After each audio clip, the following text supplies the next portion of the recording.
Oh,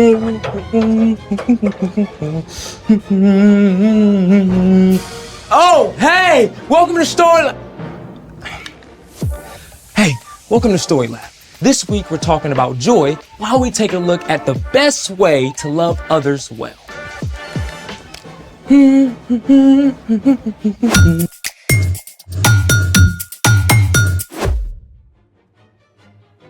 Hey, I'm Zeke. And that's Carter. And we're talking about joy, which is choosing to celebrate what God is doing. Carter. What? Oh! Hey, I'm Carter. I already said that. And we're talking about... Yep, already did that. Sorry, I just got a little carried away. You wanna let us in on your tunes? Sure thing. Ooh. What is this? Tchaikovsky's 1812 Overture. Oh, I didn't know classical music was your jam. Yeah, well, this piece uses live cannons. Wait, what? Hold the bus! Live cannons? The composer Tchaikovsky wrote this piece of music to celebrate a victory in battle. The orchestra actually used cannon blasts as part of the music. And churches rang their bells, too. That's insane! I gotta hear it again.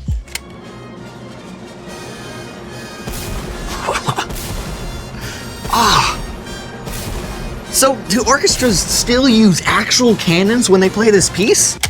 Sometimes if it's outside, but a lot of the time they just pop a balloon or use a pre-programmed electronic drum pad. Yikes! I guess that's one way to celebrate. I've got a better way we can celebrate. I'm in. How do you feel about confetti? Positive! Well, that was positively underwhelming. You can't just toss confetti, you have to launch it. Ah, I see where this is going. Let's make it! You only need a few basic supplies to make a confetti launcher. AKA confetti cannon!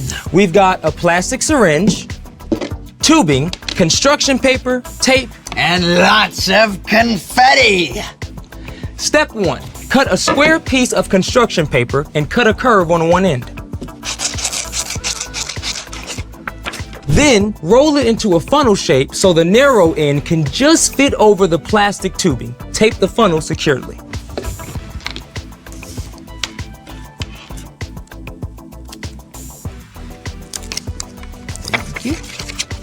Step 2. Put the funnel over the end of the plastic tubing and tape it in place. You want to make sure that the seal is airtight. Okay, whew, ready for confetti? Oh, hey, that rhymes! Ready for confetti with a Yeti who likes spaghetti? Yes! Ready. All right.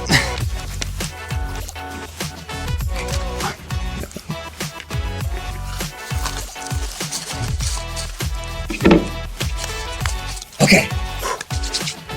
Confetti at the ready. Then, cue the music. Here goes.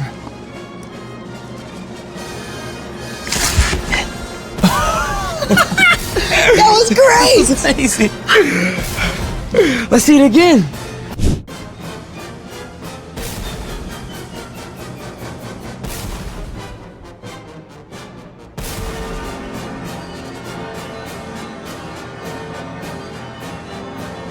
When the plunger is pressed, it compresses air inside the syringe. The compressed air is forced out of the syringe and through the plastic tubing, releasing the confetti! This is way cool! Can we share this with someone else? Speaking of sharing, it's time for... The story before the story! Today we're in the book of Romans, the 6th book of the New Testament.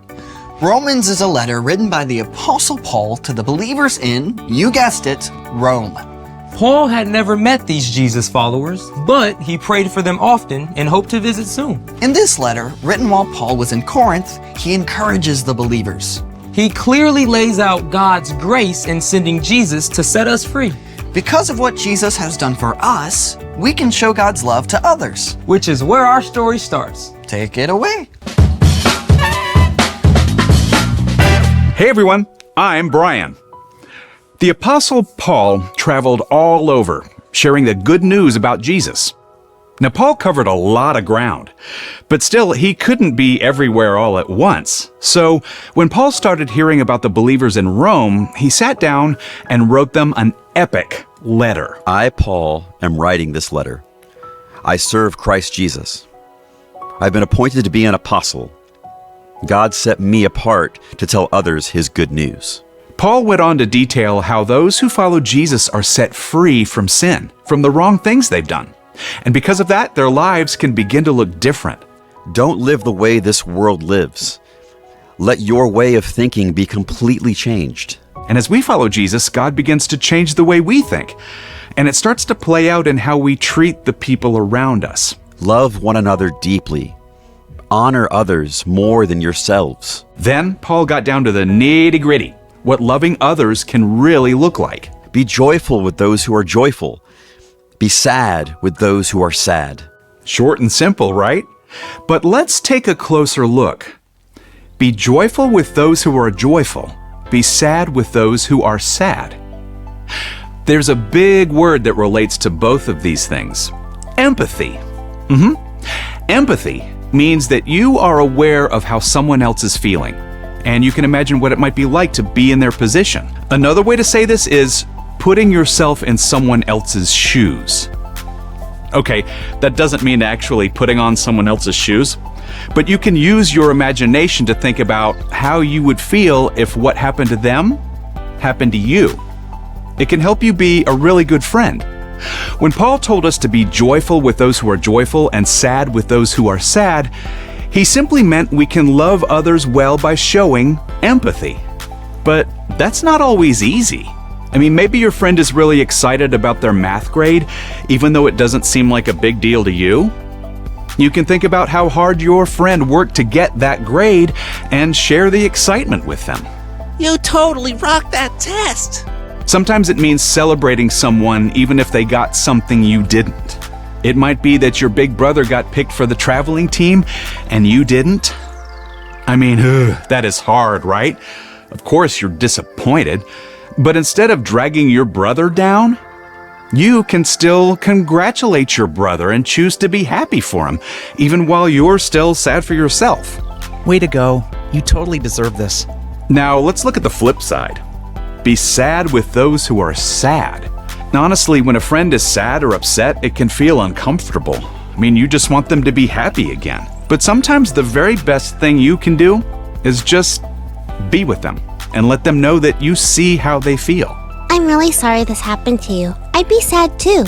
In fact, sometimes people need somebody to be sad with them for a while so that they're able to be happy again later. Having empathy is not always easy, but it is a skill that you can learn. Start by paying attention to your friends' faces. If they're looking up or looking down, if they seem nervous or excited or bummed out. Reading and watching stories about people who are different from you is also a great way to practice putting yourself in somebody else's place. The more you learn to put yourself in someone else's shoes, the more you'll be able to show God's love to others, as Paul encouraged the Romans. Be joyful with those who are joyful. Be sad with those who are sad. The end. Whew. Paul left us with some pretty big shoes to fill. Shoes, huh? I see what you did there. I just love that we get to use our imaginations to put ourselves in someone else's place. Yeah, creativity, empathy, and joy, all in one. So, what's our part in the story? Our job is super simple. Practice empathy. Practice celebrating when someone you know is happy. And practice listening and being present when they're sad. If your friend makes it to the top of the rock climbing wall or decorates their first cake, Cheer them on. make a big deal of it. But if they just scraped their knee or found out they have to move away, you should be there with them just to be sad with them. Sometimes just being present with someone is the best thing you can do. That's absolutely right. Choosing to be with somebody in their sadness might even help them to be able to find joy, even if it's not right away. If empathy doesn't feel easy, ask God for help. Because empathy is God's idea. Exactly. And when we follow Jesus, we can learn to see and respond to others like Jesus. See you next time. So, here's the thing. You can help others find joy. And confetti is a great way to start, so I supersized the cannon. You ready? I'm ready. Okay, 3, 2, 1. Look at it! It's everywhere! I feel the joy, one more bro. in. Whoa! There it goes! Oh, look at it. Oh. Now maybe we should empathize with whoever has to clean this up. You mean like us? Oh, right. Thanks for joining us in the Story Lab. See you next time. I got the floor. I'm gonna go to the bathroom right quick. I'll be right back. Okay. You leaving this for me to do? What'd you say?